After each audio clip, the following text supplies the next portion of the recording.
Hi guys, Drew here, back with another video, doing another Growls review as usual, and in this game, guys, the Growls lose. They lose 5-2 to the Maine Mariners. The goals for the Growls today, Pavel Goglev getting his 17th of the season. Pretty nice goal from Pavel. He had a beautiful celly to go with it. Good to see Goglev scoring too. He was a bit quiet on Friday night, but he seemed to be scoring pretty well on Saturday night. And then the other goal for the Growls, Isaac Johnson getting his 11th of the season. Goglev actually assisted on that goal, so he gets another point in the game. He had 2 points, as Johnson gets his 11th of the season. With that, Growls lost. The Growls are 31-11, 1-0. They're still first in their division by 9 points, not too shabby. A lot of ones in their record, but they are currently 5 points back of first slot in the ECHL, 3 points above Indy, and 9 points above Reading. So the Growls are pretty good so far in the standings. Hopefully they can keep this up this upcoming day, Sunday. Hopefully they could get this W because it's going to be a big game. Alex Olivier Voyer getting 1 goal for Maine. Chase Zeke gets his first ever goal as a Mariner.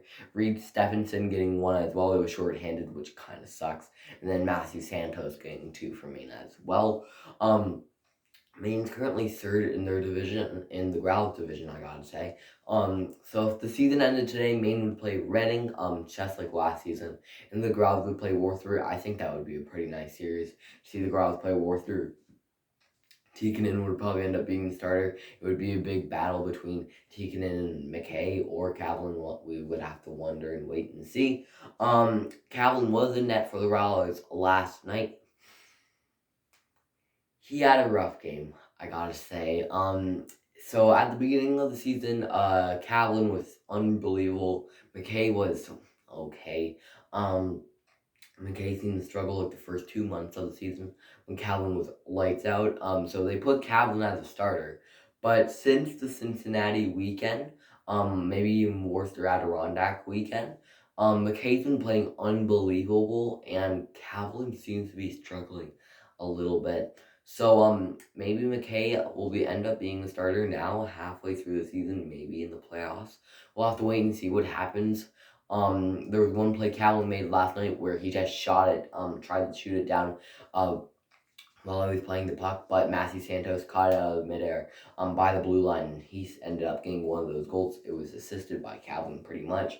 So McKay is gonna probably be in net this in tonight's game against Maine. So maybe even Friday's game against Adirondack. Wednesday's game against Adirondack. McKay might be going back into the pipes. And maybe Cavlin gets in net Friday, and we'll have to wait and see how he plays. But yeah, we'll have to see what happens to Cavlin. And now let's talk about the biggest part of the game. So it all started with the referee pretty much.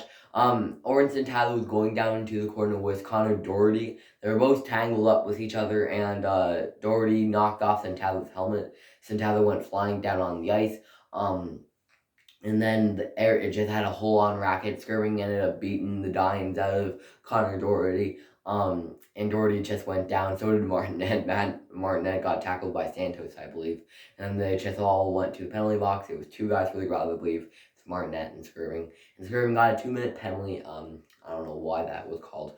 Considering Doherty got into the box, but there was no penalty for him for tangle up with Centavio. Centavio was the other guy, I believe, that went to the box. And then they ended up having like a 5-minute intermission, I'll say. And then Solo was taking the draw with Reed Stephenson. And as soon as the puck got dropped, Solo tackled Stephenson. And then the linesman went on top of them, trying to split them up. And then Melindy goes after Tyler Heinem on top of the other linesman. And here's Heinem down on the ice at the turtle, and Melindy's trying to punch him like crazy. Melindy got kicked out of the game. 5-minute game misconduct for Melindy. Probably not his first as a Growler. But just a bunch of shenanigans. There was a bunch of people in the box for Maine and the Growlers. The poor people who had to sit in the box, watch all these guys play. On Flow, I watched as when I got home. they had the camera up, and Screwing was right in front of the camera, and he was grinning at Maine's players. Probably the most entertaining part of the game. Unbelievable playing from the Growlers. But it seemed like ever since, so it was in the second period when that happened.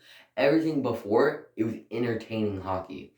Everything past got a little boring, gotta say. So we'll have to wait and see what happens in Sunday's game. It's supposed to be a pretty good crowd.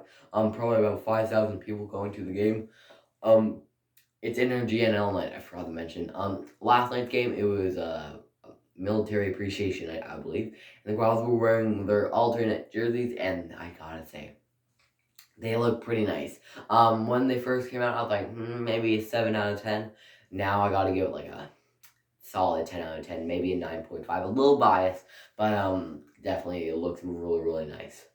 Yeah. Francois Broussard was in net for Maine. He actually scored a goalie goal this year for Maine, the first ever goalie to do it for Maine in their history. He seemed to have a pretty good game. Might be in net for Sunday. It might be McKay versus Broussard, but it might be DiPietro as well. We'll have to wait and see what happens. But yeah, that's gonna be for the guys. I hope you enjoyed it. If you do, can like this video, subscribe if you really liked it. You can follow me on TikTok, that is Jordan Hawkeye, no faces. That same thing for the Instagram account. You can follow me on Twitter, that is @FelsonDrew. You can follow me on Facebook, that is Jordan Hockey Guy. There is spaces that one. There is spaces to this one. It is Jordan Hockey Guy. You can subscribe down below. We're on the road to 200 subscribers. Hopefully we can hit it as soon as possible. Hopefully we can hit it soon. We'll have to wait and see what happens, and I'll talk to you all guys again tomorrow.